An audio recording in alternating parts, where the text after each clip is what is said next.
করলা? তুমি বলো তোমার জন্য আমি কি করি নাই তন্নি? তুমি আমার সাথে এমনি কেন চিট করলা? Seriously iPhone? আমি তোমারে গিফট করব বলছিলাম, আমি শুধু তোমার কাছে একটু সময় চাইছিলাম। তুমি এত চিপ কেমনে হয়ে গেলা?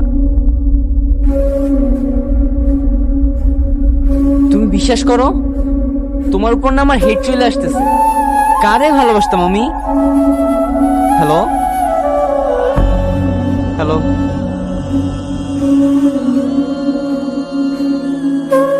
এই নম্বরটি এখন ব্যস্ত আছে। The number is busy now. এই নম্বরটি এখন ব্যস্ত আছে।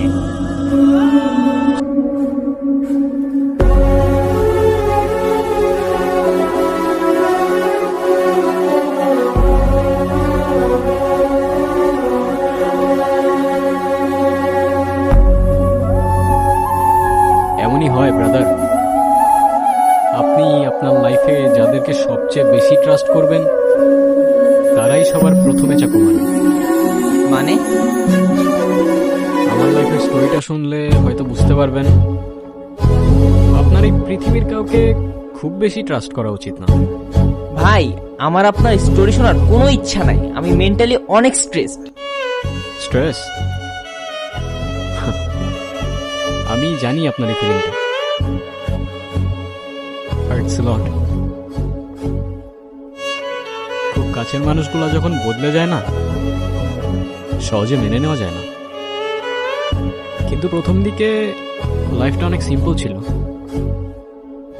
ফ্রেন্ডস ছিল, কাছের মানুষজন ছিল, ফারিয়া ছিল।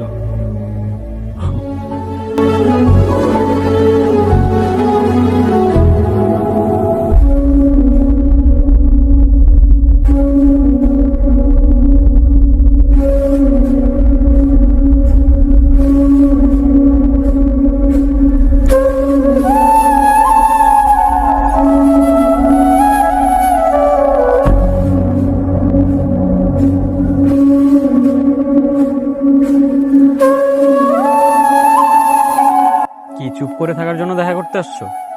আচ্ছা, তোমাকে আর কতবার বলবো আমার এক কথা বলতে আর ভাল লাগে না? কোন কথা বারবার বলতে ভালো লাগে না? তুমি জানো না আমার ফ্যামিলি সম্পর্কে? তো তুমি ভালো করেই জানো, তাই না? হ্যাঁ জানি, জানবো না কেন? কি ঘোড়ার ডিম জানো তুমি? 2 দিন পর পর বিয়ের প্রপোজাল আসতেছে। আমি আর কত থামাইতে পারি? তোমার বাসায় বারবার এত বিয়ে আসে কেন? আর তোমার এই যে ছেলে টেলে দেখতে আসে, এগুলো আমার সহ্য হয় না। আর তোমার রিলেটিভস এত ছেঁচড়া কেন? কাজ নাই আর তোমার জন্য ছেলে দেখার জন্য উঠে পড়ে লাগছে? স্টাডি শেষ করছো, জব তো করবো এট ফার্স্ট, এগুলা কি ড্রামা হইতেছে? তোমার কাছে এটা ড্রামা মনে হলেও আমাদের এখানে এটাই নর্মাল। আমি কি করব আর কত আটকাতে পারবো আমি? আমার এখানে কিছুই করার নাই। মাত্র ভার্সিটিটা শেষ হইছে, আমাকে তো একটু টাইম দিবা, তাই না? আর এমন না বসে আছি, প্যাশন যা ছিল সব বাদ দিয়ে রাস্তায় রাস্তায় ঘুরতেছি, জব খুঁজতেছি। আর কি চাও? কিচ্ছু চাই না। পারলে ভালো একটা জব ম্যানেজ করো, আর না হলে এই রিলেশনশিপ ভাঙতে একটুও টাইম লাগবে না।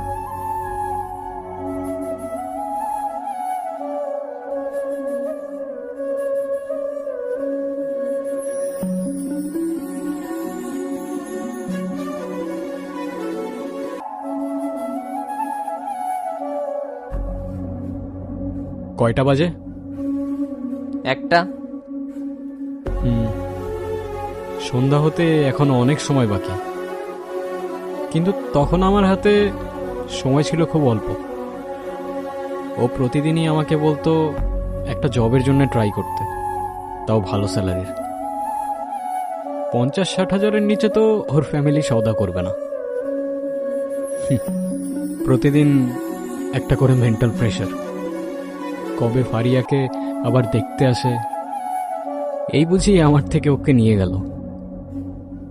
মনের মধ্যে সবসময় একটা ভয় কাজ করত, কারণ আর যাই হোক আপনি যাকে ভালোবাসেন তাকে অন্য কেউ টাচ করবে, এটা মেনে নেওয়া সত্যিই পসিবল হয় না। লাইফ কখন সবচেয়ে বেশি কমপ্লিকেটেড হয় জানেন? যখন আপনার চোখে হাজারটা স্বপ্ন, কিন্তু আপনি মিডল ক্লাস থেকে বিলং করেন। আর এটা একটা মিডল ক্লাস ছাড়া কেউ ফিল করতে পারবে না।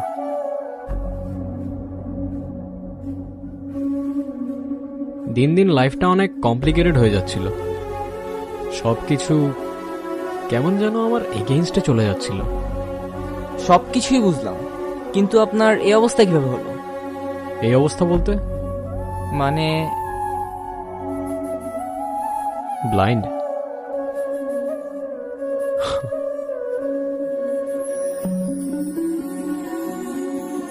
সেদিন ইন্টারভিউয়ের জন্যই যাচ্ছিলাম, মনের মধ্যে অনেক বড় একটা ভয় কাজ করতেছিল, কিন্তু ভয়টা ইন্টারভিউয়ের জন্য না, ফারিয়াকে হারানোর। প্রচুর কনফিউজ ছিলাম, বারবার সব কিছু গুগল থেকে রিক্যাপ করতেছিলাম, কিন্তু হঠাৎ